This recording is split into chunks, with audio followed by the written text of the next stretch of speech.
বন্ধুরা, আজকের পর্বে আমি শ্রীমদ্ ভগবদ্গীতার দ্বিতীয় অধ্যায় সাংখ্য যোগ থেকে 59তম শ্লোকটি পাঠ করে শোনাচ্ছি। আমার নতুন দর্শক বন্ধুরা প্লিজ আমার চ্যানেলটিকে সাবস্ক্রাইব করে আমার সঙ্গে থাকবেন।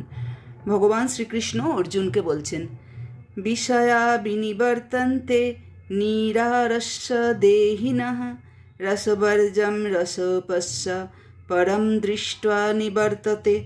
ভগবান বলছেন, যে মানুষ এই সংসারে থেকে ইন্দ্রিয়গুলি যখন ভোগবিলাসের প্রতি আকৃষ্ট হয়, কিন্তু সে এই সংসারে থেকে ইন্দ্রিয়গুলিকে সম্বরণ করে নেয়, ভোগবিলাসে মত্তও হয় না, কিন্তু তার মনে লোভ, লালসা, কামনা, বাসনা এগুলো সম্পূর্ণরূপে নষ্ট হয়ে যায় না। অর্থাৎ কোনো মানুষের কোনো কিছু নিতে ইচ্ছে করলো বা কোনো কিছু পেতে ইচ্ছে করলো, সে তার মনকে, তার সেই ইচ্ছাকে দমন করলো, করে সে তার ইন্দ্রিয়কে জয় করলো, কিন্তু তার সেই কামনা বা বাসনা কিন্তু তার উৎপন্ন হয় এবং সেটা থেকেও যায়। সে দমন করতে পারে, তবে সেটা থেকে যায়। কিন্তু যে স্থিতপ্রজ্ঞ ব্যক্তি হবে, তিনি সংসারে ভোগবিলাসের মধ্যে থেকেও সেই বিষয় তৃষ্ণা থেকে চিরতরে তিনি নিবৃত্ত হন, পরমেশ্বর ঈশ্বরের সাথে তিনি লীন হয়ে যান।